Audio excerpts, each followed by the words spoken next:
Here, yeah, here we go. SCP-6666, the demon Hector, and the dread Titania. As we continue to explore the SCP universe, we're uncovering more and more of the history of the anomalous world and its peoples.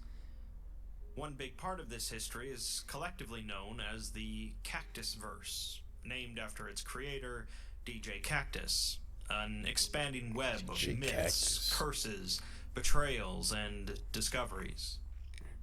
The piece we'll be discussing today answers a number of questions about the Cactusverse, but also serves to raise a number more. I won't quite say that knowledge of the other pieces of the canon, notably SCP-4812 and SCP-4840, are required to enjoy this one, but it certainly wouldn't hurt. With that said, let's strap ourselves in and begin. Yes, because this is a long video. SCP-6666 is listed as Thaumiel class, meaning that it assists in some way in the containment of other anomalies, although the specifics of this function won't become clear until much later. Interesting. It's described as a colossal botanical entity located in the Amazon rainforest, comprised of a wide trunk and many thousands of arching branches reaching away from the center mass. It appears to be a form of a tree, with a trunk roughly 380 meters in diameter and a height of 9.2 kilometers, although it doesn't resemble any known species of tree, and it shows no signs of life at a cellular level. It's also notably inverted, meaning that it's hanging upside down in a massive subterranean cavern, 52 kilometers wide at its widest point, and 43 kilometers deep at its presumed deepest point. Damn, the cavern seems to have been formed naturally between 450 and 560 million years ago, and its walls are almost completely covered in the tree's roots, suggesting that at some point the roots grew downwards into the earth rather than up towards the surface. The whole floor of this massive cavern is covered in a thick fog, 200 meters thick, which continuously flows outward from a jagged opening in the side of the tree. The Foundation still has no idea what exactly the fog is composed of, but living creatures who breathe it in suffer a near immediate loss of neurological function, with long-term exposure leading to a shutdown of the central nervous system. It may be that it's a fog. Like, well, it looks like a fog, and usually you see it in, I think it's not rivers. I think it's at the bottom of the ocean, or certain parts of the ocean. It's like a fog underneath it, and when animals swim in it, they go into like a toxic shock or something like that. I remember seeing the eel go through it, and it started like freaking out, and like it was getting hit with almost like electricity or something. Like it was getting shocked, like toxic shock, I guess. And it was just like, and apparently that thing was supposed to be kind of immune to it, but it didn't seem like, I guess it was kind of immune to it, but it had been in it too long. I forget what it's called. I've seen it, and apparently it does that. Like it messes with your nervous system and death. The oldest roots of the tree are stationary, but despite the fact that the tree seems to be entirely biologically inert, new growths continue to form and are both mobile and hostile. These roots continue to appear above ground, attacking anything that comes near them and attempting to pull them down into the cavern. This effect can be mitigated by stopping all movement, but unless quickly rescued by a team brandishing incendiary weapons, it's likely that the large quantity of roots will simply suffocate the individual instead. Sheesh.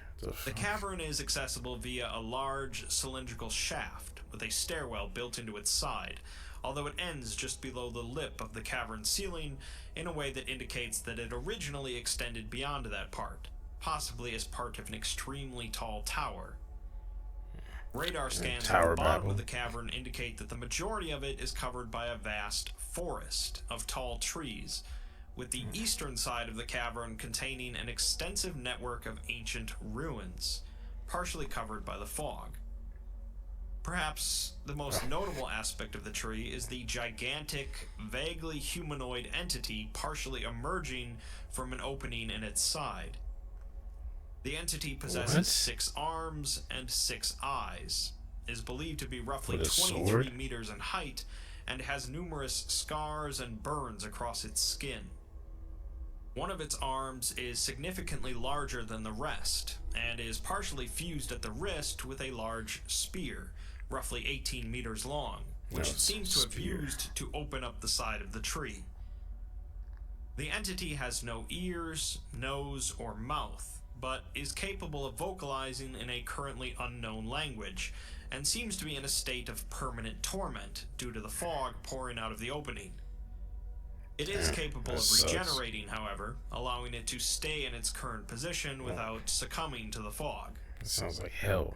According to SCP-4840-A, Seth, this entity is the demon Hector, one of the 4 knights described in SCP-4812, along with Lancelot in SCP-4840, Lahire, SCP-2254, and a yet undiscovered 4th entity. All of these entities are potentially many millions of years old, if not older, possibly predating the existence of much of the Earth itself. Let's do a little bit of a recap then on these 4 knights. A long, long time ago, there was a kingdom known as the Sky. What do you mean? Like he said, predating much of that. I imagine that it seemed like the tree was here when the Earth was still probably like really hot on the surface after it formed, maybe. Because I mean, obviously, the way at first when you said that, my mind went to, wait a minute, how does this thing exist before the Earth existed? That don't make sense. But I mean, that's not what he's saying, obviously, because that wouldn't make sense. So I guess when the Earth probably was still forming, this thing came into being, maybe. Be pretty fucking old. High kings of old Europe, led by the great house of Apollyon, who descended directly from the first man, Adam al-Assem. One of these kings eventually decided to spread his rule across the Great Sea, to where the fair folk, or the Fae, lived. The Fae were busy in a war with the Children of the Night, SCP-1000, also known as Bigfoot, and thus were easily slaughtered by the Sky Kings. A single survivor was taken back across the ocean, a Fae princess, who proceeded to curse the House of Apollyon and the king, praying to an old and nameless god. The king was dragged into the depths by fiery chains, and the king's son ended up throwing the princess in a deep dungeon and tossing away the key. As one would. 4 great knights were then appointed to defend the kingdom: Lahire, the fierce; Lancelot, the cunning; Hector, the stalwart; and Ogier, the faithful. Unfortunately, the princess's curse unleashed 3 great horrors in the land, known as the 3 profanities, which in turn corrupted the knights' hearts and caused them to betray the king. The king then also cursed them, causing their forms to twist and change into something vaguely resembling the gods of the fair folk, and they each went their own way. That's kind of fucked up. Like, did the king know they'd been cursed? Because if he did, that's kind of fucked up. Because like, they already been cursed by a princess that you imprisoned, and then you cursed them because the curse made them turn against you. So then you cursed them, which warped their form. You know, like he said, they just went on in their own different directions. But that sucks. It's like they had no choice. They were cursed, and then he was like, well, I'm not, if he knew they were cursed already, like, yeah, I'm not going to try to help you. I'm just going to curse you again to make you leave, I guess. Lancelot eventually went to the great ancient city of Autopapadopolis with violent intent, It's but was struck down by a group including Seth, one of the sons of Adam al-Asem. Lahire is contained by the Foundation in Alabama as SCP-2254, while Hector seems to be contained here by the tree, and Ogier is still unlocated.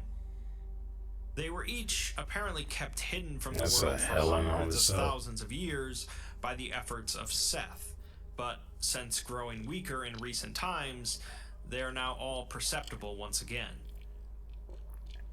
The discovery of SCP-6666 was instigated through the investigation of another anomaly, SCP-4008, Wormwood.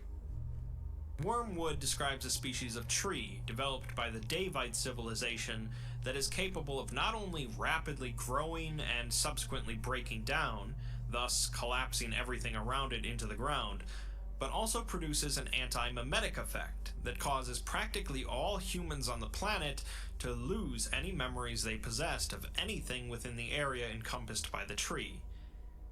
This means that when the Davites set off one of these trees, it was capable of essentially erasing entire civilizations from history. The question that the Foundation had then is where exactly the seeds of Wormwood came from, which would prove to be a tricky question to answer, since the source would be a sort of historical black hole. This led them to the Amazon, to a section where they could find no trace of human civilization. It took them decades of mapping out the forest before they eventually found the source, the underground dead tree. Project Paragon was set up to investigate and contain the tree, led by director Shannon Lancaster. We're given a transcript of a meeting between Lancaster and two other heads of the project discussing their investigation. They're having to continue to modify their perimeter due to the rapid growth of new roots, necessitating the constant presence of fire teams to destroy them. They've started to send in some drones to map out the cavern, concluding so far that everything down there is hundreds of thousands, if not millions of years old, and none of the ruins they've seen are South American in design, nor is it close to anything built by human hands in the last 10,000 years. Meanwhile, the forest blanketing the ground floor has so far been impenetrable. Director Malthus, the head of the Department of Antediluvian Research, meaning a time before the biblical flood, asks Lancaster for full access to the SCP-1000 file, asking her if she's familiar with SCP-2932.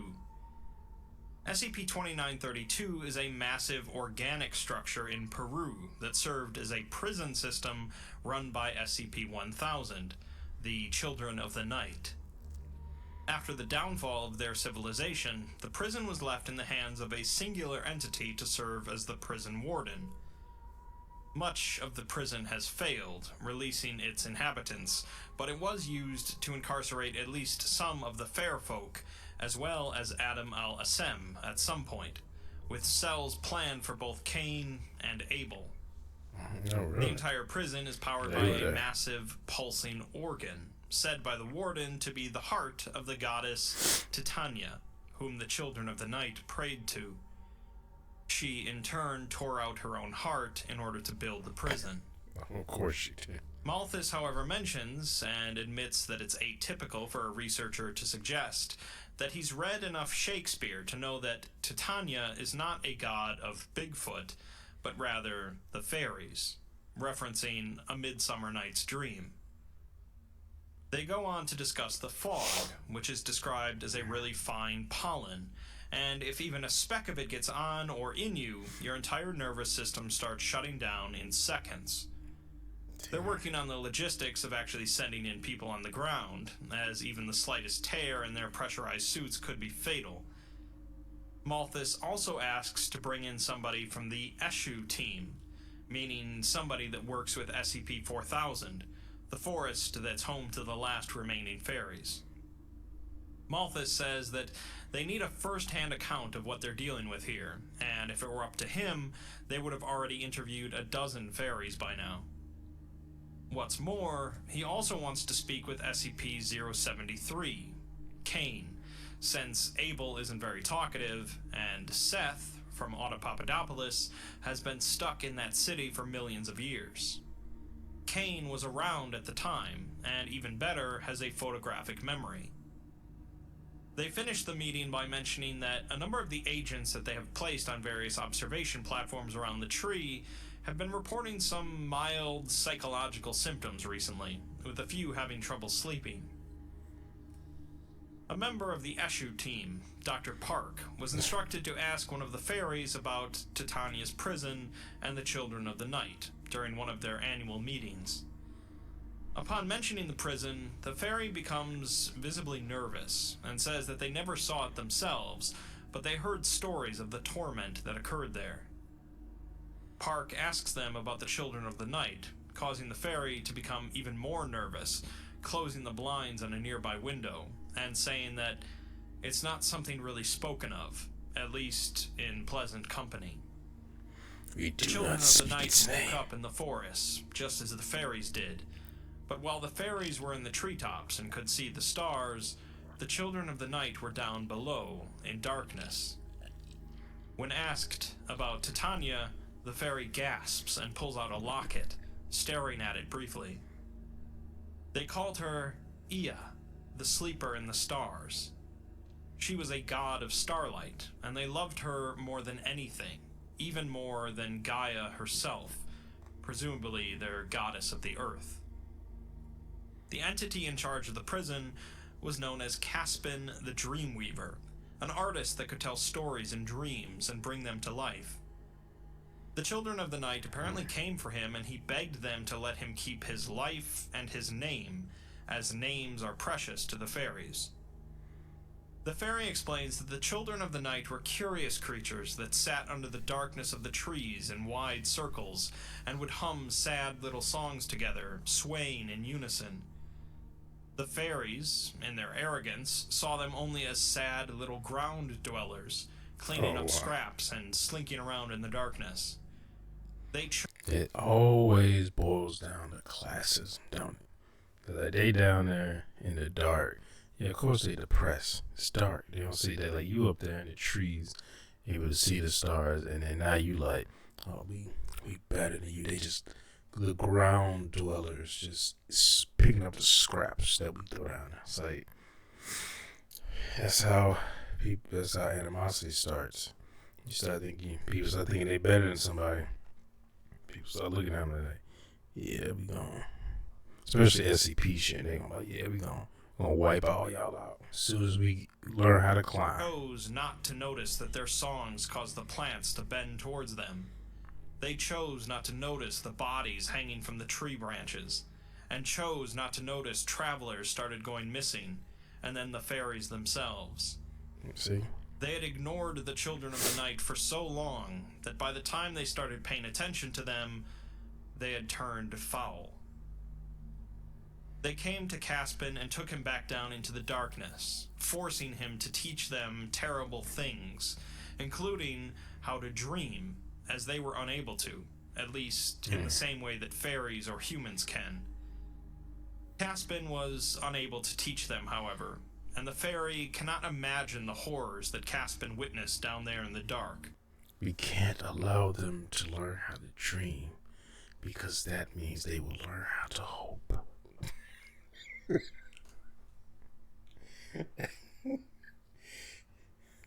And there can be no hope without despair. Look at that chat about Bay. There can be no hope without despair. Hope. It's like, that's how hard he ate the scene up when he was, every time he was on screen in that movie.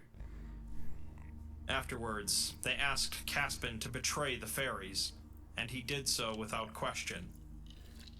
They apparently wanted to make a wish, so Caspin led them to Titania and let them ask it.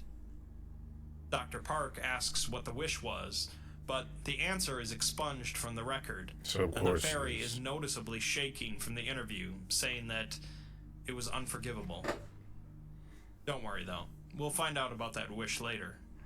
Oh, good. Another interview was conducted with SCP-073 Oh, that Kane? Yeah, by okay. director Like, Sophia I Light, know he had with things. Kane proving to be a very personable interviewee. Light asks him about the Children of the Night, and Kane says that he hasn't heard that name in a long, long time. He apparently never His encountered eyes them are blue. himself, as they only came to his side of the world once, and he was occupied at the time. They came at the behest of their masters, looking for the individual that had committed a terrible sin. The first sin, Adam al-Asem. Oh yeah, he's right. Asem was Cain's father, with Lilith as his mother. Shit. Cain was the eldest of the siblings, followed by Abel, and then Seth. Asem's sin was pulling a star from another existence in the form of a crown at the request of Seth, and the Children of the Night were sent to bring him to justice for it.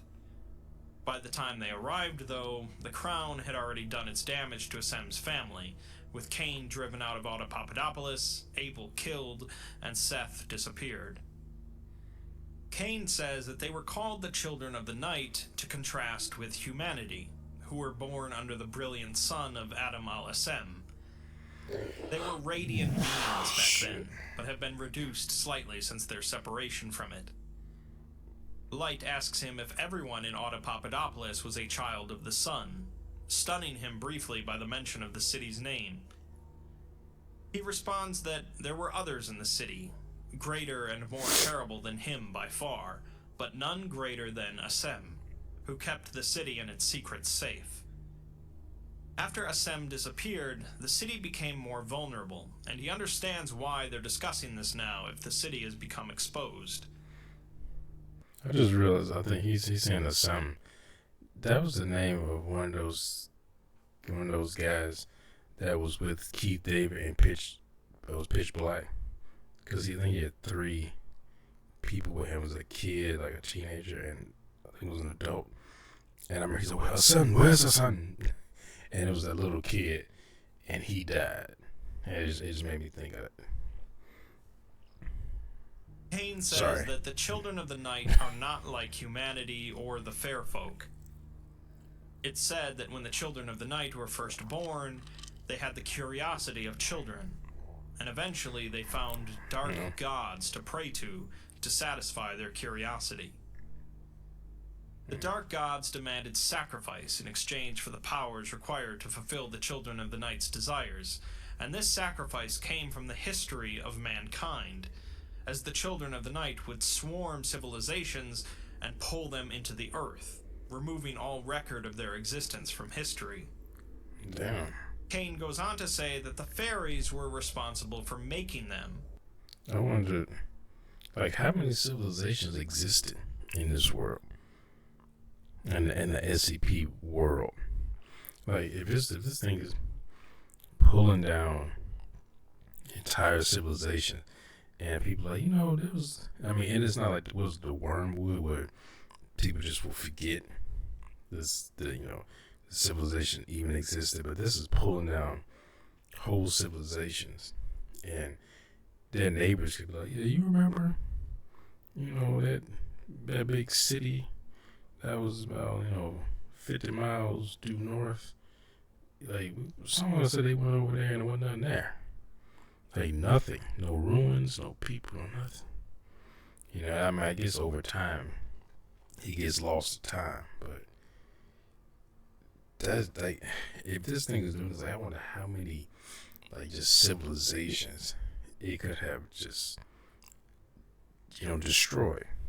I know, like, they have like the Sasquatch or Bigfoot, where they actually had a whole civilization before humanity, and they had like advanced technology, and then humanity came up, and if I remember correctly, and then they start fighting, and humanity beat them, even though they were like highly intelligent, big, giant, hairy creatures. So it's like, you're intelligent and you physically superior to us. You would think they would win, but I guess the humans were a little bit too cunning. Or rather, wishing for them. The fairies worshipped Titania, a goddess of starlight and wishes. So when Asem plucked a star out of the sky, It was such a blasphemous sin to the fairies that they were forced to respond. They prayed to Titania to create the Children of the Night, either to specifically kill Assem or to at least protect the fairies from him. Unfortunately, the Children of the Night are destroyers, and they eventually turned on the fairies before crossing the ocean to attack humanity. Of course. As for what happened to them, thanks, fairies. The SCP-1000 files say that humanity ended up wiping out most of them during an event known as the Day of Flowers, where supposedly every flower bloomed at once. Kane also mentions the Day of Flowers, but says that he was far away from the lands of men at the time, so he can't really say what occurred. Light asks Kane how exactly old he is, but he's long since lost track, and it's impossible to say.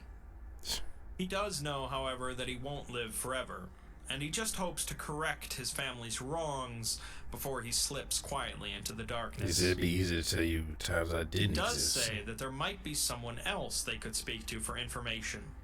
An old sorcerer who served the ancient Davite house of Maladroug named Methuselah. Biblically, Methuselah was said to be the longest living human on Earth, having lived for 969 years. Kane says that Methuselah learned from a dying Deva queen how to prolong his life with blood magic, and he's been poking around history ever since. Kane doesn't know if he was ever welcomed into the House of Apollyon to know their true secrets, but he doesn't doubt that Methuselah would have attempted to hang around them. He says that he has delusions of grandeur, but is certainly capable of some very real magic. Kane doesn't know where he would be by now, as he'd be hundreds of thousands of years old, but he would have been around during the time of the Children of the Night. Since Kane has a photographic memory, Light shows him a picture of an individual, and he confirms that that is indeed Methuselah, contained in another wing of the site Kane is in. Light also asks if Abel could provide any info, but Kane just says that he is angry and would be uninterested in questions of history, even if he had been there to witness them, which he probably wasn't since he's been in his sarcophagus for a long, long time. Abel don't give a shit. Before the interview ends, Kane says that if they've been to Otto Papadopoulos, they might have found a man there, his little brother, Seth. Unfortunately, due to protocol, Light is unable to even tell him that Seth is alive, and Kane just says that he understands, but he would have quite liked to have apologized to him. Moving on, Seth? One of the principal sources of information... Because is Seth the I forget the SCP, but it's like, it's not the old man, that's the SCP. That's like a melted old tar creature that pulls people into his pocket dimension and tortures them. But it's another SCP where they said it looks like an old man, and I think they, if I remember correctly, they think it could be God, because he can do things like you know, basically just, he's basically a reality warper. And I can't remember the SCP. Is that set?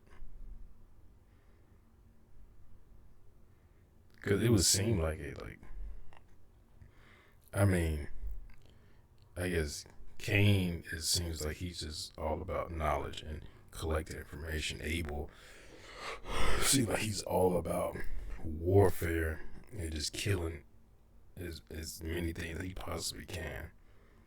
And if that is set, the SCP I'm thinking about, I think that was, I want to say they said something about that could, they think that could be God. I have to look it up. I know I've seen it. I don't remember if I reacted to anything. If I did, it was a while ago. But I watched so much SCP stuff even before I started really doing reactions on this channel. Oh, what is this thing doing? Anytime I see that the load thing coming up, I knew I should have looked at that. It's a damn update. That's what I think. That's why it's doing. I was wondering why my computer's running a little slow. And it does that when updates are going. I didn't check. Some told me to check. I was like, I updated it yesterday. That the Foundation uncovered about the 3 profanities in the Sky Kings was known as the Connington Set, a collection of artifacts and journals written by an explorer, Sir Winston J. Connington. One excerpt taken from his journal discusses an ancient parable written by an individual known as Gom of Nod, which Connington believed describes events that took place near the end of the Sky King's rule. Some of the text has been damaged, but I'll otherwise read the parable verbatim. The words of Gom, son of Nod. Speak do I thus of these tales from the old world. Once there was a warrior, fair and strong, with eyes of green and auburn hair. His laughter was like rolling waves, and his rage was like a thunderclap. He was loved far and wide, and those who beheld him marveled at his craftsmanship, saying, "Surely this is the one descended first from Assem, who lived in ages past." Beloved was he above all others, but more so by his king, the Lord of hosts and sovereign of the skies. In the king's time of greatest need, he called upon the warrior and his power, and the warrior answered by sword or until the king's enemies had been driven to dust, or his... In return for his service, the king offered his champion a single favor, saying thus, "For you, champion of champions, let my voice be clear. Heaven and earth are no boundary, nor life and death a barrier.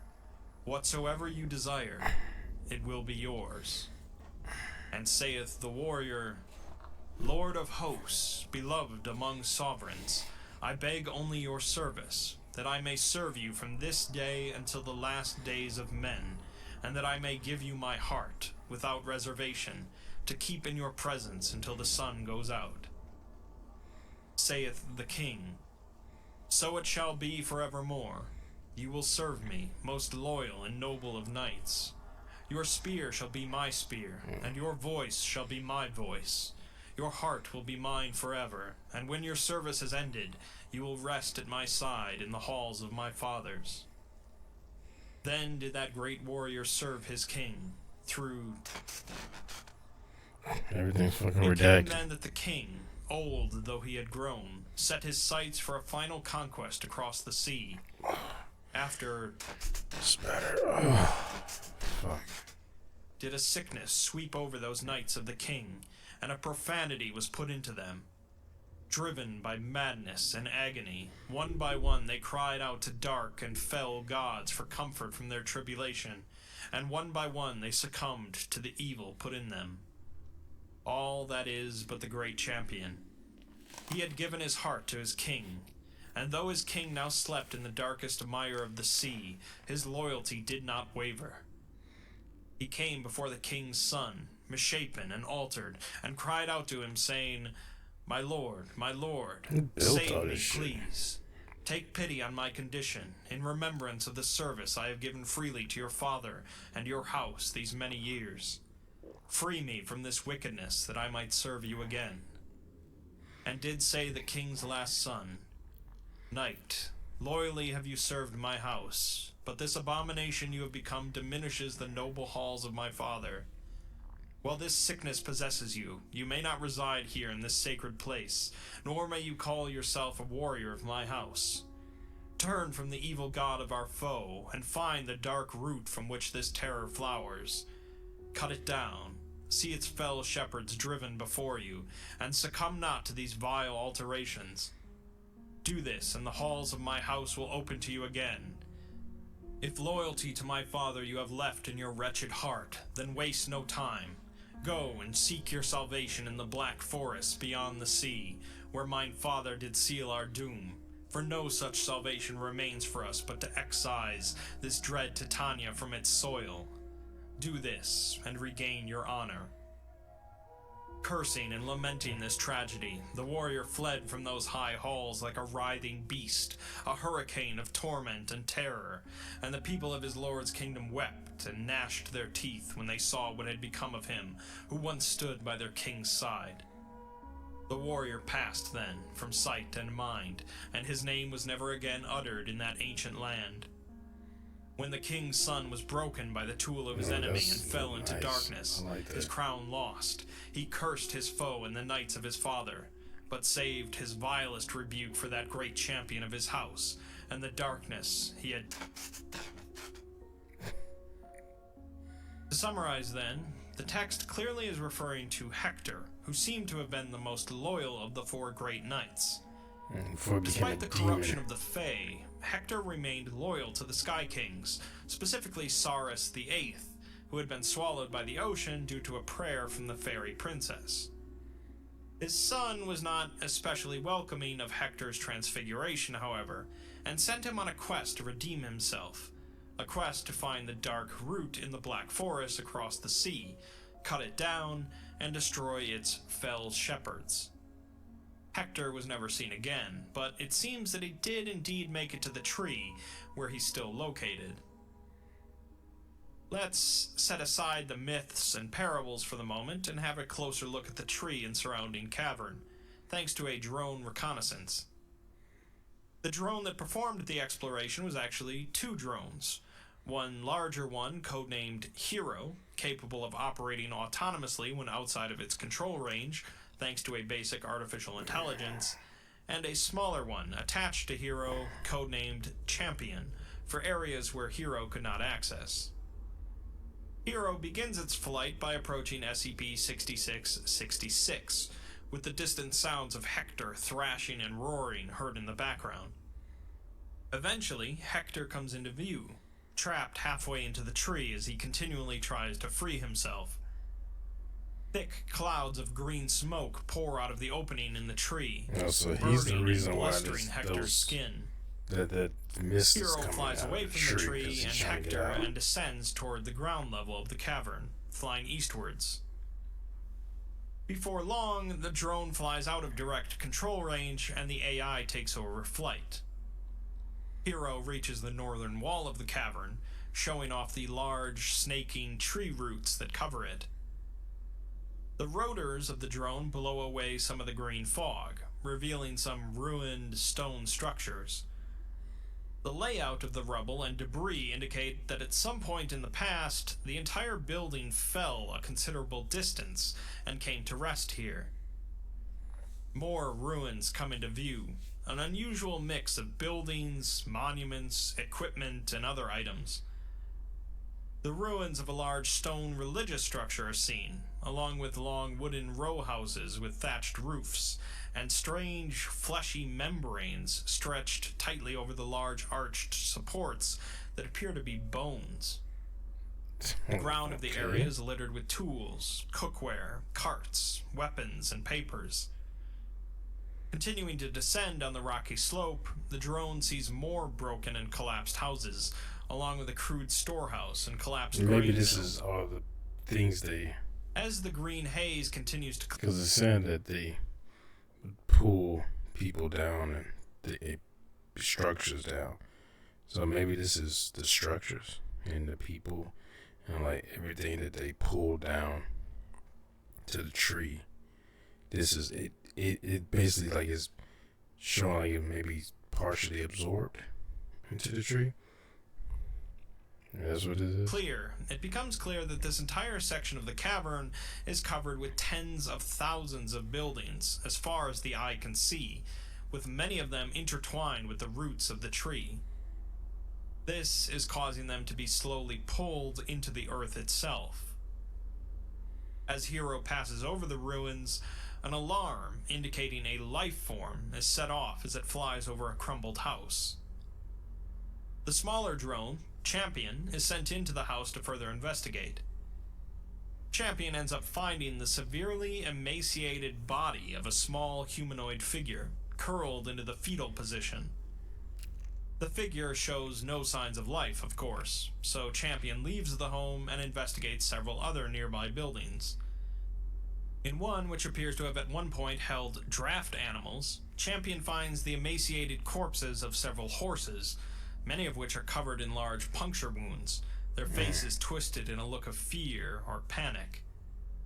At the back of this structure is the body of a single dog, its nails and paws worn down nearly to the bone, as desperate marks are seen in the wooden door at the rear of the building. Champion returns to Hero, which turns away from the ruins and flies westward until it eventually reaches a sharp line where the ruins abruptly end. The rocky slope that the buildings were on continues down towards the bottom of the cavern, but no further structures are seen. The lifeform alarm goes off again, and Hero spots a larger humanoid figure sprawled out on the rocks below, similarly emaciated. It seems to have been crawling up the slope when it died, and as Hero approaches for a closer look, more lifeform alarms go off. The camera pans to show dozens of other similar figures, all of which seem to have died while crawling up. Hero continues to fly over the area, and the extent of the bodies soon becomes clear. Hundreds of thousands of emaciated humanoid corpses are seen sprawled out across the slope, all of whom were apparently crawling away from something at the bottom of the slope. The corpses range from children to adults, masculine and feminine, as well as some other animals and indistinct life forms with both humanoid and animal characteristics. Hero continues to count the corpses from a distance, while Champion detaches to more closely investigate the bodies.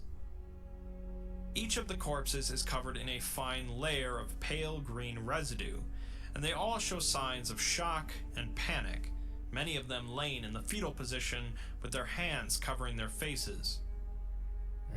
Hero had counted approximately 283,824 bodies in an area of less than a square kilometer, and it flies further down the slope, observing that the density of bodies continues to increase until it reaches the cavern floor, where the bodies thin out. Before long, Hero comes to the perimeter of the large, thick forest blanketing the cavern floor, too dense for it to enter. Champion instead heads forward into the forest, carefully, but after only 3 minutes, its instruments start to suddenly report failures. The drone now seems to be indicating that it is flying upside down at a rapid speed. While trying to correct this, Champion strikes a tree and falls to the ground, at which point a loud, high-pitched yowling sound is heard. Champion begins to chime its recovery tone, which is picked up by Hero's microphone, but since Hero can't enter the forest, it doesn't do much good. 5 minutes later, the chime begins to grow increasingly faint, as if Champion was moving away from Hero, but the drone's onboard sensors report no movement whatsoever. Eventually, the chime can no longer be heard at all, and finally, Hero decides to return to base without Champion. He was being absorbed. Another meeting is held, with Director Lancaster and Director Malthus involved, along with a large number of other Project Paragon members, Ethics Committee members, and 3 of the O5 Council members. Director Malthus introduces himself to everyone as the head of the Department of Antediluvian Research, who have made it their goal to catalog and identify as much of ancient history as they can before it's too far gone. He says that while modern human history has been ongoing for just the last 300,000 years, the true story of humanity extends for many, many hundreds of thousands of years before that, if not further. All that occurred 300,000 years ago was a great migration from Africa and the Fertile Crescent, where our ancestors had settled after the Great Flood. Malthus says that the Great Flood was a worldwide anomalous natural disaster that likely occurred sometime between 400,000 and 500,000 years ago, which devastated any existing societies at the time. The event also caused the loss of most of the evidence of the places, events, and people that the Department of Antediluvian Research studies. Their research, of course, goes back much further than this flood, back to the beginning of the world itself, including the flying city of Papadopoulos.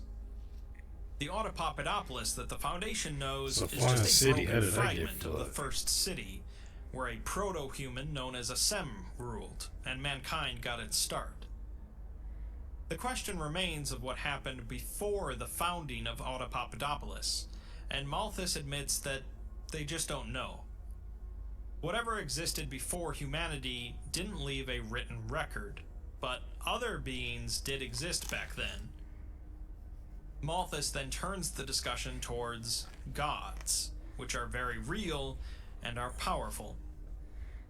There are, of course, a number of entities of great power that would be considered god-like by most people, but they're referring to more fundamental entities. They know of a couple gods that resided in Autopopodopolis, thanks to information gleaned from Seth. One was Mechane, the broken god, and another was Yaldabaoth, the god of flesh. The fairies, who predated humanity by millions of years, also had a number of gods they worshipped, the principal one among them being Ea, or Titania. According to ancient legends, Ea walked over the canopies of the fairies' forest, I just start granting their worshiping wishes these guys. and singing to them. Most depictions of Ea are of an entity much like a fairy.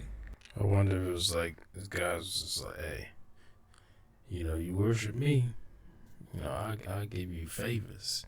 Cause like you start worshiping a god, and then like the children of man, they start worshiping gods. The guys was like, hey, I can help you out. I can help you get those bastard fairies. Was this an entity that came to them? It was like, hey, you worship me, I'll help you out, or was it like American gods, where it's like they start praying to an entity and everyone collectively praying basically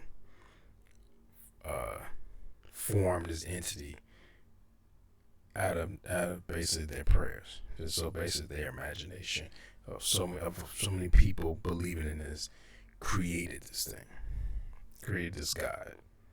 While others depict her as a star, or as a beam of moonlight, or even as a sort of mother tree.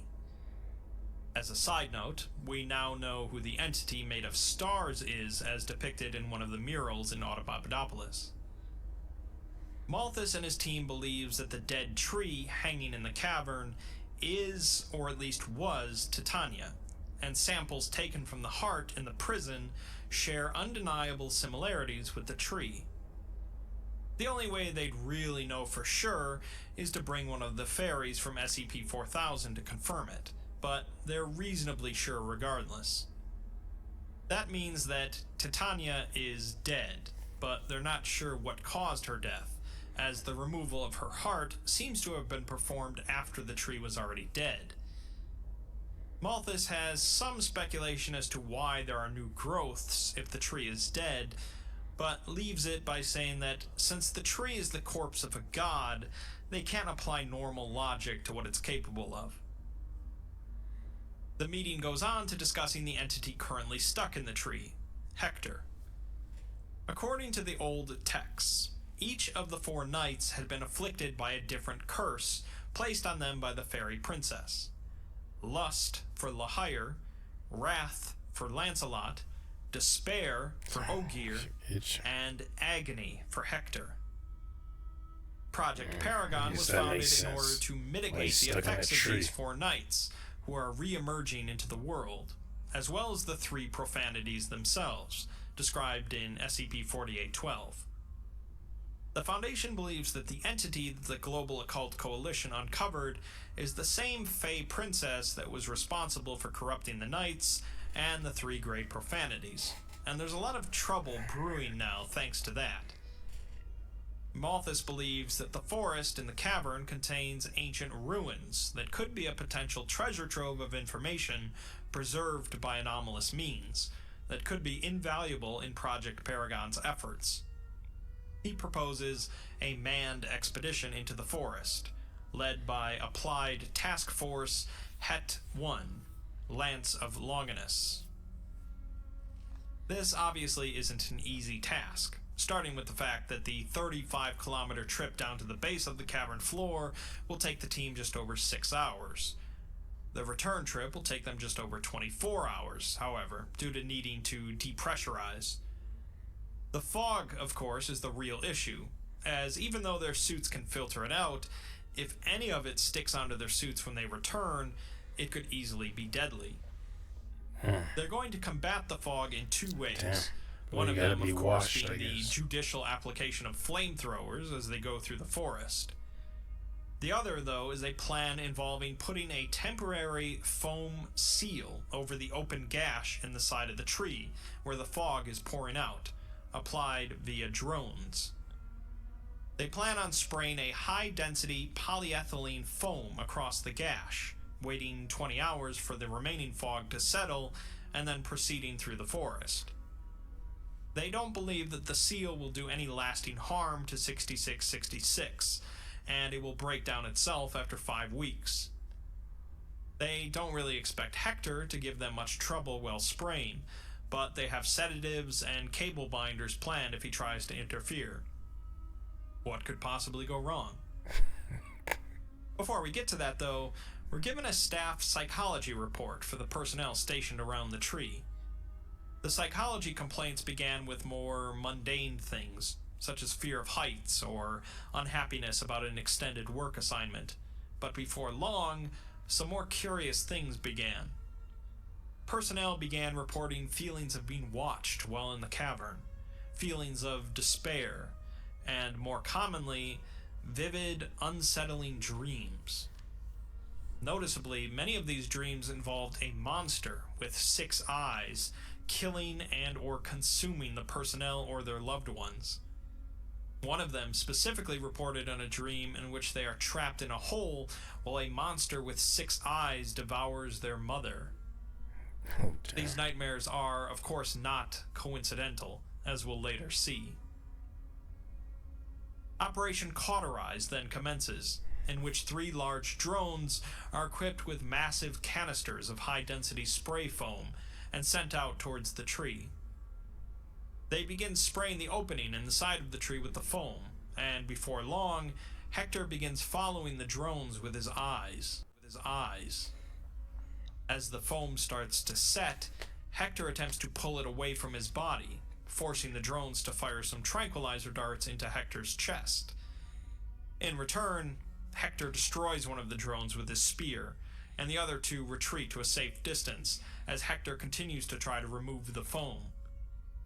How big Cable is Hector? binders are then fired from a nearby Foundation tower, pinning Hector to the tree. It takes multiple cables to keep him down, but eventually the drones are allowed to continue spraying the foam while Hector vocalizes loudly. Once the drones are finished and the foam sets, no more fog can be seen leaking out of the tree. Earlier, Kane mentioned an This ancient is what I was talking sorcerer about. known as Methuselah, whom the Foundation apparently had contained. SCP-343. As it turns out, Methuselah is none other than SCP-343, with the rather grandiose nickname of God. Dr. Clef was sent in to interview Methuselah about the situation, due to his natural resistance against anomalous alteration. Clef says that he knows Methuselah's age now, which is not as ageless as the universe as 343 claims, and that he's really Methuselah the Arcanist, the royal vizier of the House of Maladroug. This revelation shocks 343, and Clef says that Kane told him the info, and that if he'd known Methuselah was here, he would have warned the Foundation long ago. 343 admits that the info is true, even though he hasn't gone by that name in a long, long time. He's annoyed that Kane even knew who he was, as he worked very hard to try and keep his distance from Kane and his family. Methuselah agrees to provide some information, but he says that even his great mind is not infallible, and he doesn't have a photographic memory like Kane does. He says that he was born a long, long time ago, in a place that has not existed since the seas rose, and the world was a more magical place back then. His name was Matthew. His mother's name was Mira, but he doesn't remember his father's name, a royal official for the king in the Valley Ulem. He says that the Sky Kings styled themselves the mightiest and most ancient kingdom of men, and people would tell stories about how King Apollyon had stolen some great treasure from the court of the gods, and it gave him dominion over the kingdoms. It's clear that Methuselah is not as rich a source of information on the era as Cain or Seth. He goes on to say that there was some sort of military campaign where Apollyon called young men to serve in his armies, and all of the great houses would have to answer. And then the king died, followed by his son. He also recalls the parable about the 4 knights, 3 of which betrayed the king, and 1 that went to his doom trying to please him, Hector. Methuselah says that he doesn't really know what happened to the Sky King, but one day messages from them stopped coming, and the next day there was smoke over the mountains of Apollyon. Later, they'd hear bits and pieces from travelers, talking about a monster with many faces, and a creature that killed any who looked at it, speaking of 2 of the 3 great profanities. SCP-6666. Methuselah does recall a memory of when he was a boy, seeing a demon the size of a mountain with 6 eyes, crashing and screaming and dragging its way to the north, away from the sea, but he doesn't know anymore. Clef changes the topic to the Children of the Night, which causes Methuselah to once again be shocked, and he says that he's forgotten a lot of things in his life, but he'll never forget them. He was a young wizard at the time, no more than 60 or 70, and he had left Ulem after his mother passed to go into the desert and study with a Davite sorcerer. He knew about the fairies at the time, as people told stories, but most people had never seen one since they lived across the sea. It was said that if you went across the sea, you'd find a white city where you could trade with fairies on starry nights. The stories also spoke of the Children of the Night, who lived with the fairies in the woods, and they were said to be monsters, used as bedtime stories to scare children at night. Methuselah remembers the first time he laid eyes on them, from the distance on a summer night. They were massive things, taller than any man and covered in matted hair. He says that they were like someone described a man to you, but they had never seen a man themselves. Their eyes glowed in the dark, and they just stood there in a row. Methuselah and the others with him tried to approach and communicate, but they just stared and made a horrible noise. That was kind of made me, like, when I've seen things, movies or whatever, and it shows, when it shows like the creatures are kind of just all grouped up or they scattered, I found that less scary than when they look like in a line or they're in some type of formation or something, because then that indicates intelligence, and that actually scares me. I'm like, oh, this thing is big, or it looks monstrous, and it's intelligent because it can organize. So, it's like, at least if it's just a beast, I can outsmart it, but now it's like it has me beat physically and probably mentally. Noise, like a child giggling, or sang eerie songs in high-pitched voices. Methuselah's master, the High Magistrate, who he says was an extremely powerful figure, went out to them to disperse them. Instead, his magic didn't seem to affect them at all, and they simply laughed and pulled apart his body. Oh, damn. Methuselah and the others tried to flee, but they were faster and stronger than any man, not bothered by magic or weapons, although they did seem to dislike fire. The Children of the Night rounded them all up and bound them in black chains, dragging them back to their ships along the ground. Methuselah only survived by laying on top of an old farmer, who ended up being grinded against the earth and killed. There ended up being so many captives on the children's ships that there wasn't even room to lay down, but after a week or so, enough had died that the others could sit on top of them. They didn't seem to know what to feed their captives, giving them raw meat and seawater, which Methuselah was at least able to make potable. After a month, they arrived across the sea and were taken into the dark forest. All Methuselah remembers is how dark it was, and how you could always feel their hair brushing up against you, like they were right on top of you, watching.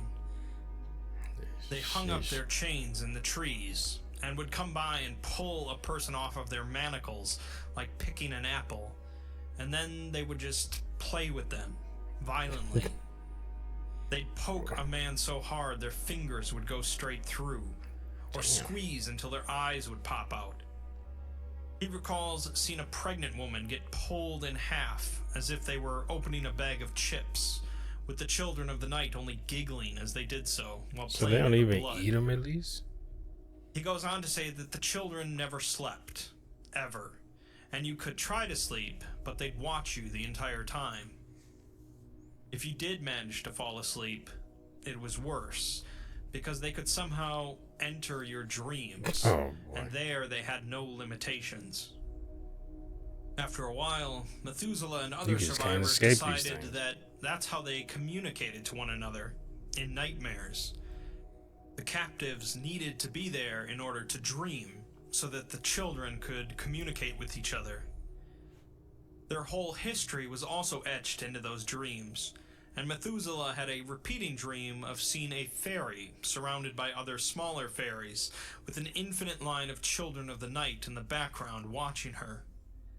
He says that the children always felt so miserable and sad, I guess they could and look like they never felt like there was any hatred on their part, just that they didn't think the same way as others. Clef asks him how he escaped, but Methuselah says that no one ever escaped unless you were dead, at which point they'd take your body to their god and throw you in a pit.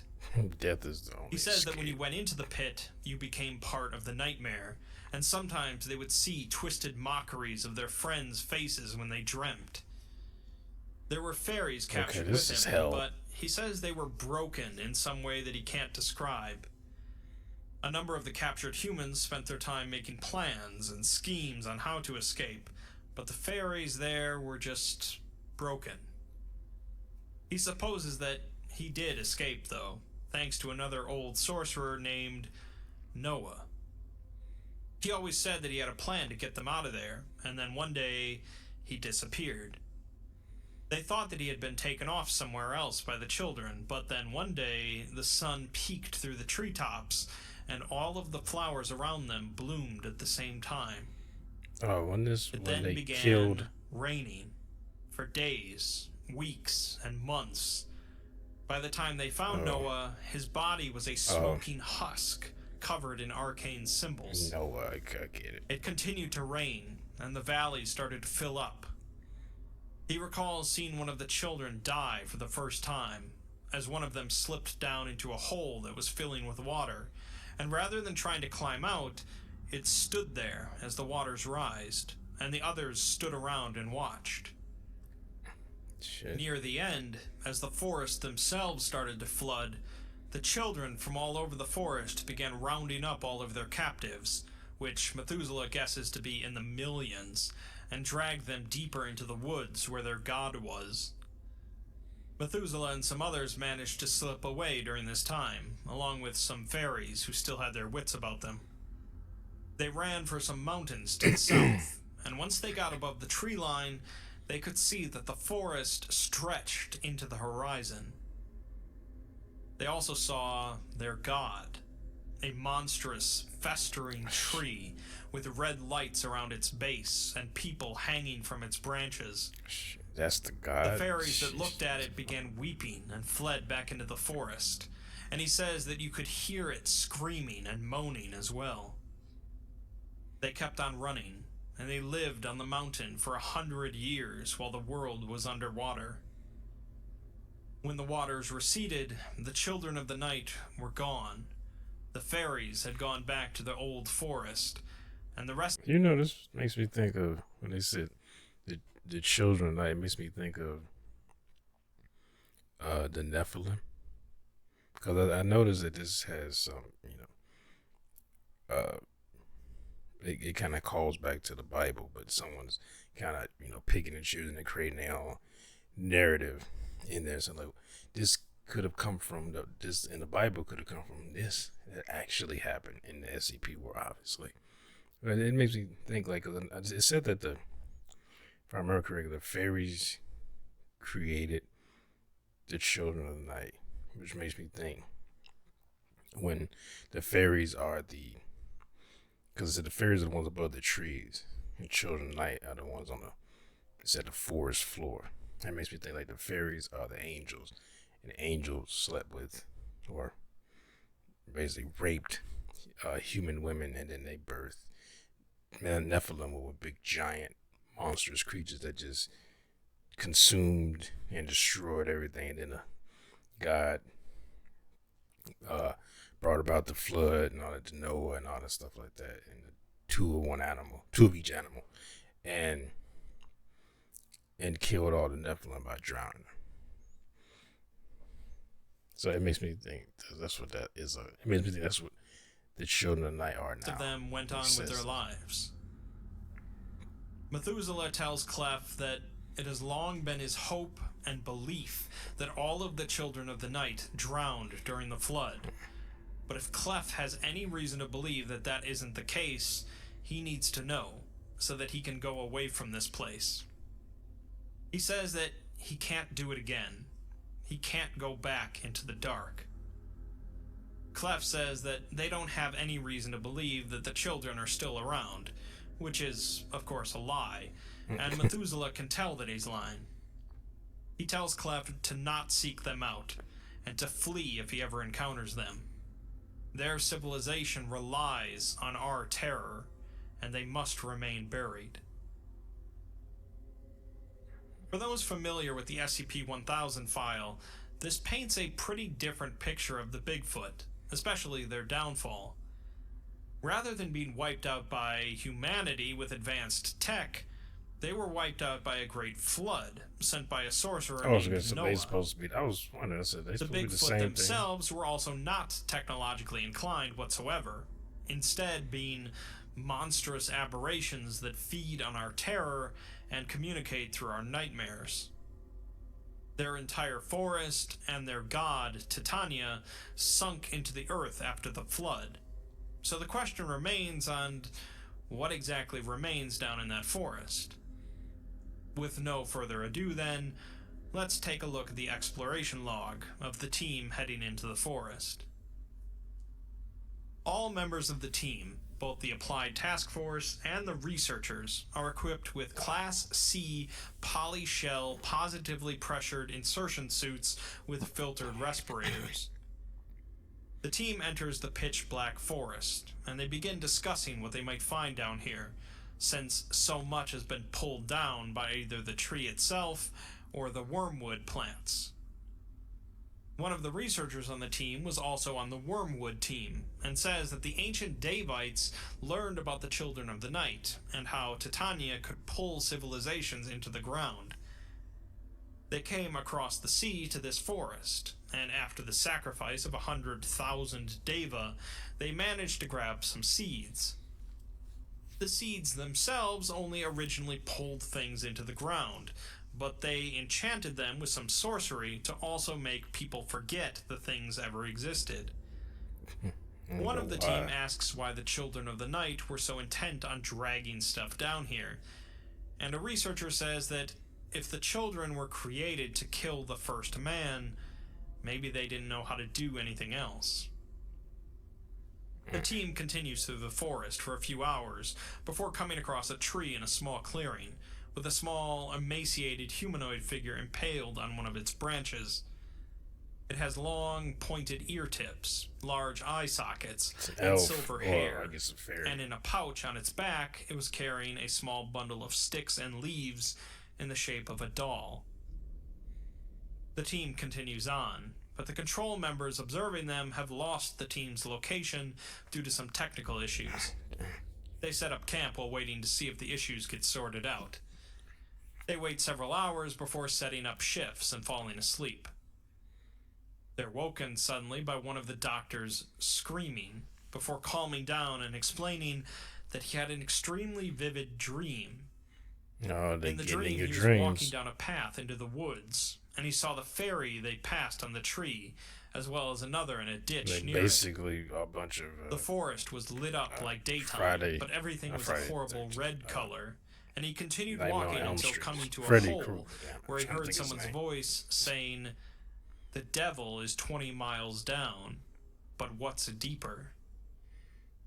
He looked over the edge of the hole, and then he was suddenly falling before he woke up.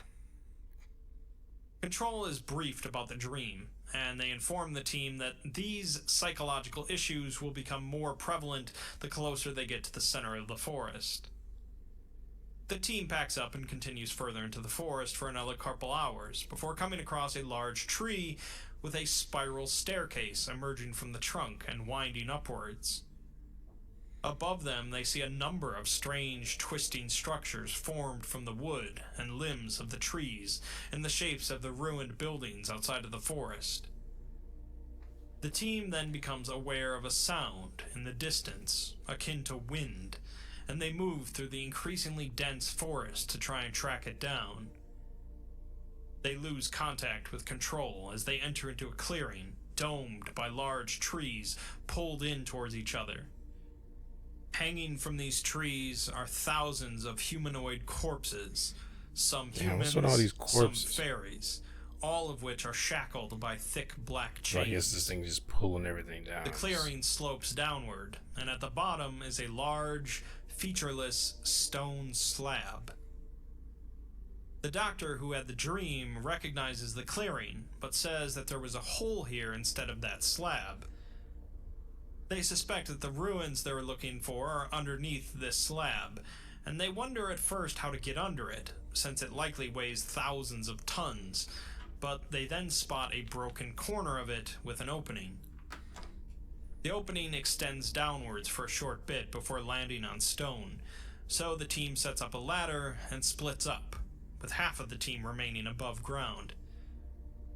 The sound of moving air is clearly coming from down below, and they enter into a square chamber with wooden boxes bound in chains to the walls.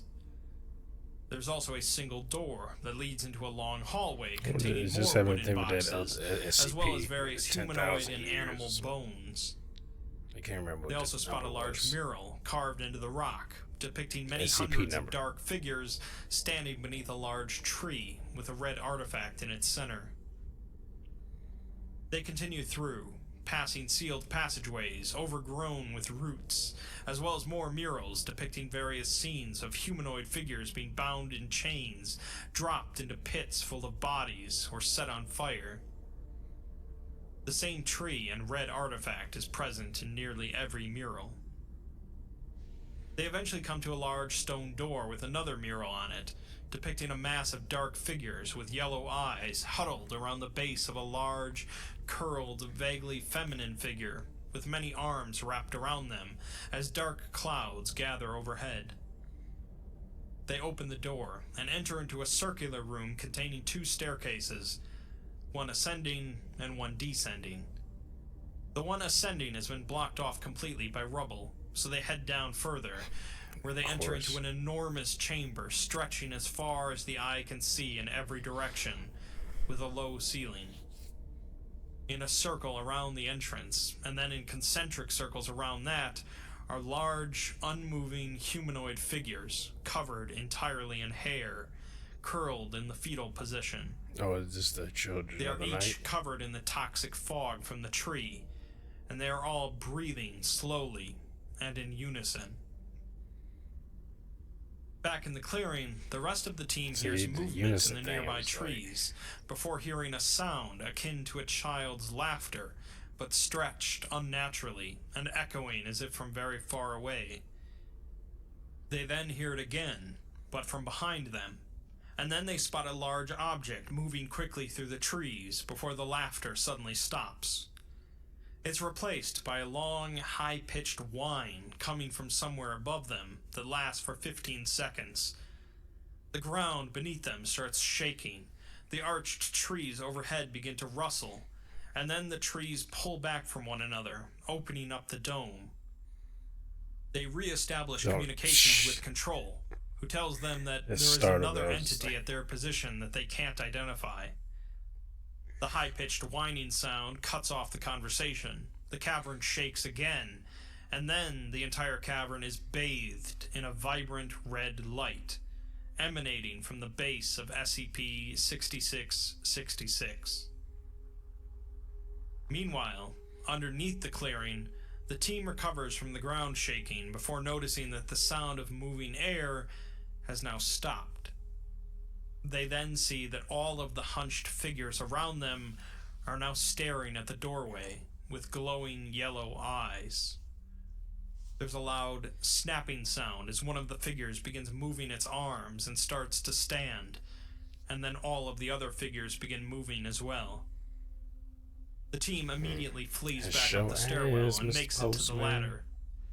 As they're climbing, a powerful gust of air comes rushing from behind them, blowing a large amount of toxic fog with it, and one of the doctors gets blown off the ladder and out onto the clearing, cracking his faceplate. Oh, damn. Within seconds, his body seizes and then goes limp, and the rest of the team leaves him behind as they continue to run. Chattering laughter can be heard all around. I think he died like the people in why am I forgetting? I just had the name and I instantly forgot what I was about to say it. It's not Mission to Mars. It's the Arnold Schwarzenegger movie with when he went to Mars. Damn it! I was just about to say it.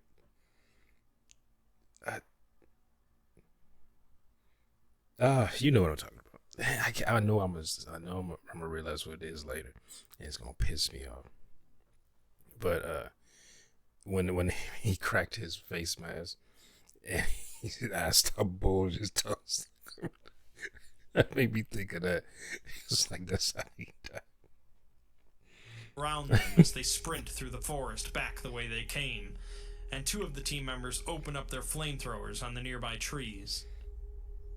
One of the team gets pulled backwards suddenly into the darkness, and his screams are suddenly cut Total off, recall. followed by a wet, tearing sound. Yeah. A dark mass is then seen flying towards the rest of the team, which turns out to be the upper torso of the team member, as if he was ripped in half. Damn. One of the team shoots him to put him out of his misery before continuing on. The rest of the team eventually does make it out without losing anyone else. I'm about to say, as it turned out, the doctor whose faceplate cracked started transmitting audio and video an hour after the rest got out.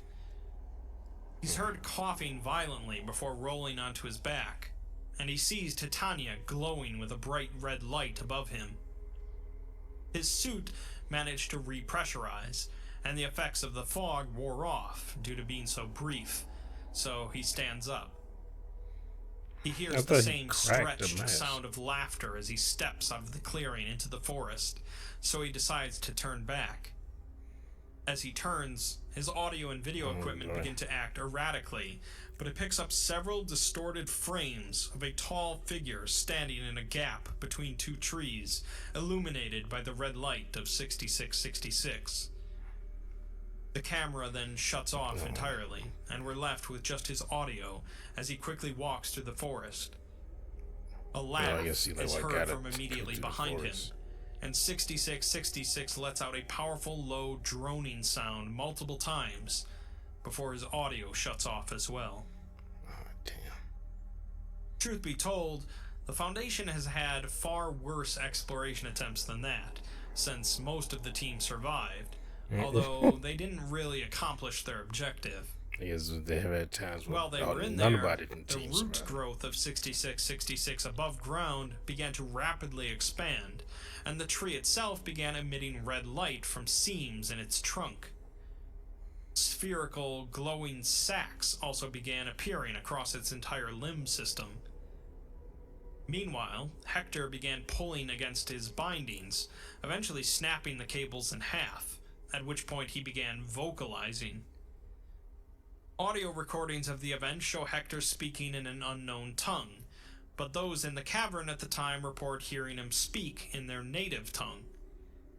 Luckily, someone made the good choice of transcribing Hector's words for us, which read, "Hear me. Hear me.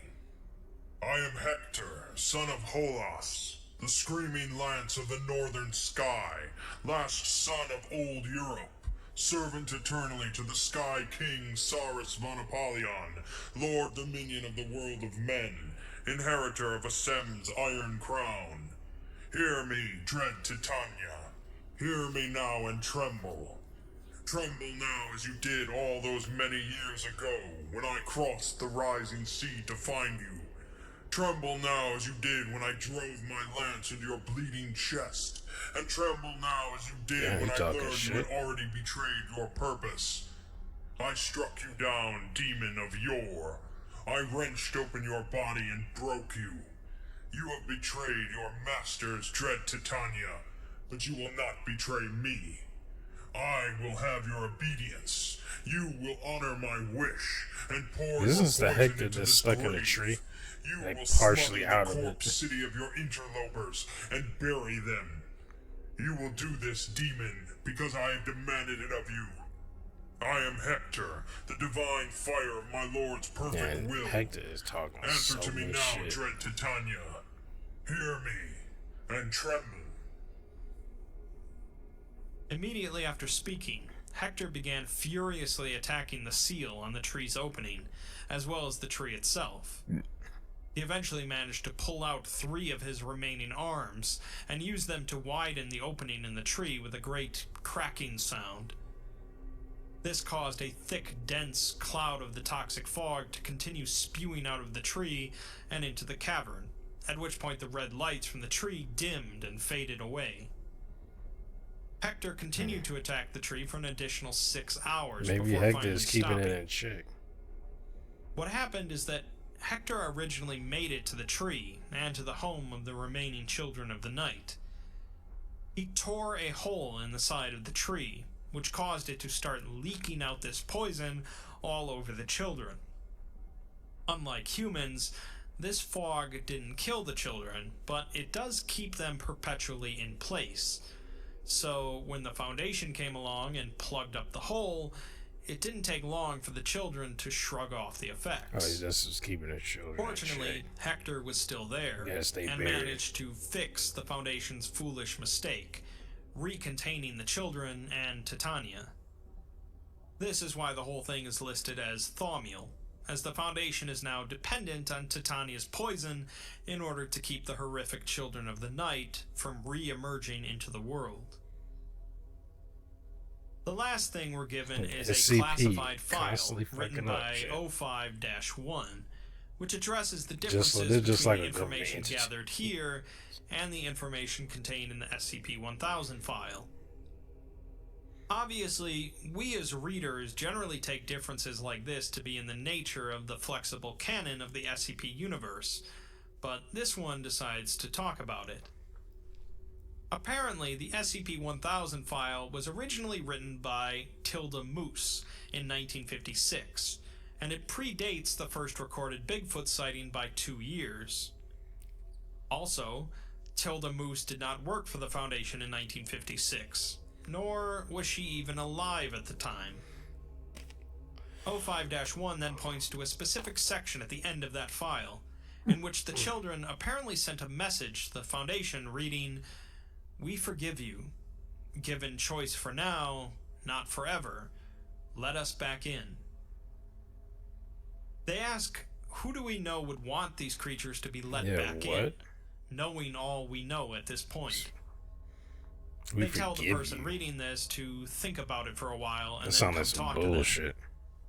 Lancaster is working on the 4th night currently, and then they'll have to decide if they want to go down to the 7th floor to talk to him. The 7th floor they're referring to seems to be the 7th floor of SCP-3790, the Department of Abnormalities. 3790 contains a number of very unique and curious objects, including wormwood seeds and Apollyon's crown. The 7th floor is listed as inaccessible, but the O5s apparently can go down there if they choose, to visit an individual. I'm not saying it's Adam al-Asem, but it could be. That just leaves us with the expunged text from the interview that Dr. Park did with the fairy in SCP-4000. When asked about the wish that the Children of the Night made to Titania, the fairy explains that when the first man, Asem, committed the first sin, there was outrage from the fairies, but since Asem was too powerful, they couldn't stand against him. Instead, they prayed to Titania to give them the power to destroy him, which she did by creating the Children of the Night. Which fucked everybody. The fairies hated the children from the moment they first emerged, because they were like humans, although whether they mean by their form or their mentality is unclear. The fairies needed the children, though, so they sent them across the sea to bring Asem to justice. The children did as they were demanded, with Asem's kingdom falling to ruin, but the fairies still hated them regardless. When they returned, rather than throwing them feasts and celebrations, the fairies put them deep into the dark of the forest, away from the stars, reserved only for the fairies. See? They were merely children in mind, and they were left out of sight and out of Damn mind fairies. for 100 million years. I know Asem fucked up, but They damn. turned cruel. Yeah, see. The Children of the Night eventually prayed to Titania and wished Again? to not be alone anymore. And Titania provided by pulling out her own heart and giving it to them. She knew about the fairies' apathy and neglect, and so in giving the children her heart, she became their goddess instead of the fairies, a shame they still bear. The article ends with a picture that one of the doctors grabbed from the temple That before like from the fleeing. fog. A picture showing a tall The movie. fairy woman surrounded by smaller fairies, with the Children of the Night looming in the background. So, let's do a big recap then, since this was such a lengthy piece. The fairies had been on this planet for an unknown amount of time before the first humans came along, led by Adam al-Asem, the first and greatest among them. He committed a terrible blasphemy, according to the fairies, by plucking a star out of the sky and forging it into a crown.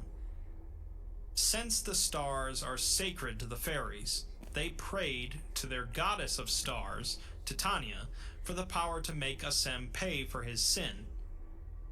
Titania answered by creating the Children of the Night, large, hairy, humanoid figures that communicate through dreams. The Children of the Night were sent across the sea to destroy Asem, aided by the fact that they don't seem to be affected by magic or physical harm, and they succeeded, bringing an end to Asem's kingdom. Afterwards, since they disgusted the fairies so much, they were cast into the depths of the fairies' forests, while the fairies stayed in the treetops so as to gaze at the stars. The Children of the Night grew stranger and more cruel in the darkness, even if they're not entirely aware of their own cruelty. They were aware of their creator, and prayed to Titania to make them not so alone anymore. In response, Titania tore out her own heart, which they eventually used to create a massive prison, SCP-6932, Through all the which fairies. contained Asem, at least for some time. It's Should've thrown all those possible, damn fairies although in there. unclear, that this event also caused Titania to become rooted to the earth in the form of a massive tree, which the Children of the Night continued to worship by tossing bodies to it.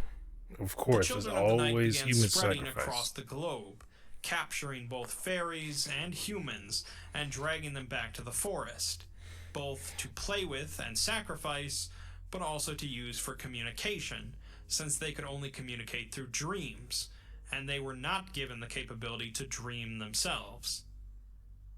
This eventually led to their downfall. I guess you could say this is Asen's fault. I wasn't gonna say human's fault, but it really is his fault because he plucked the star out of the sky. Which is interesting. Humans had that ability. I guess maybe he did it with magic and made a crown. And I guess based on the fairies' religion, that is a sin to them. So they prayed to, what was the name? I want to say Tatankin, but that's not. The T goddess or god. I don't know what they say, goddess or god. I don't remember, but prayed to her. Oh, it and and they made Children of the Night. Children of the Night destroyed the human kingdom, the Tatankan, or not Alasan. Hope I'm saying. I'm getting all the names fucked up. Destroy his kingdom, and then they were just like, "All right, we did our thing," but the fairies are like, "You disgust us, and we think we're better than everyone else anyway. So we're gonna put y'all way back in the dark in the woods." Now they over there festering and more and more pissed off, and now they pray to the guy. The guy's like, "You know what? I feel bad for y'all because those fairies over there are a bunch of assholes. So how about they like, we don't want to be alone anymore. That's all they praying for." So, and they just reach and pull out their heart. Like, here you go. You take that. And then they build a prison, put the heart in there, put that human king in there. But also, he said that they think that that's what tied that God to the earth, and to, I guess, feed that God, because they were still worshiping it. They just, okay, well, we'll just take humans and fairies and throw your ass over there in the tree branches and stuff, and they just absorb and just torture you and all type of shit. So it's like, I mean, technically it's the humans' fault, but the fairies didn't need to do that. I guess they just like, well, I don't like what they did, so we need to stop them, and we don't want to do it. Maybe they couldn't do it, but now, because of them, all this just snowballed into now their civilization fault. But now humans rule the earth, so I guess humans win. Thanks to a powerful sorcerer they captured named Noah, who used his magic to summon an apocalyptic flood. In the aftermath, the Children of the Night were gone, the fairies reclaimed the forest, and humanity continued to spread.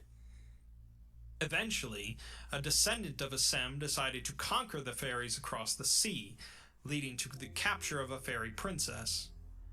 The princess proceeded to dish out a fair number of curses, one of which cursed a knight named Hector, the most loyal of the Sky King's knights. Despite his horrible curse, so I guess he wished to still serve the Sky Kings, okay. So he was sent across the sea to where the goddess Titania was located, underground. The specifics of how the Sky Kings knew of Titania's existence is unclear, but these are pretty ancient events. Hector made his way to the tree, also locating the remaining children like a of the scene night. from Reign of Fire. He didn't manage to destroy them all, instead cutting open the side of the tree and releasing a deadly fog, which traps the children in the cavern.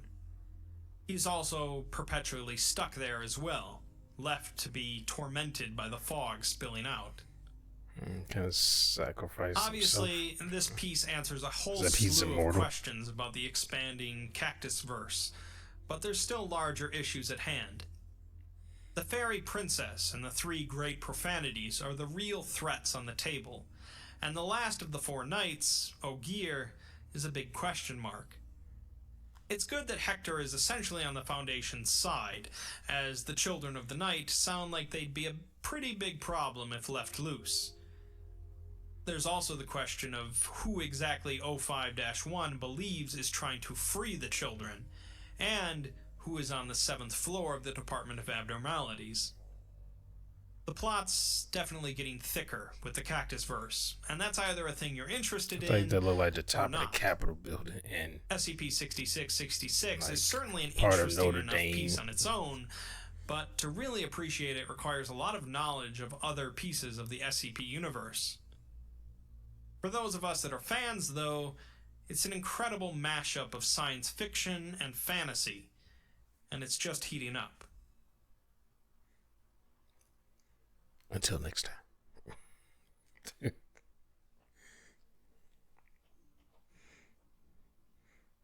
Is there any? I wonder if there any more. Okay, it's just it.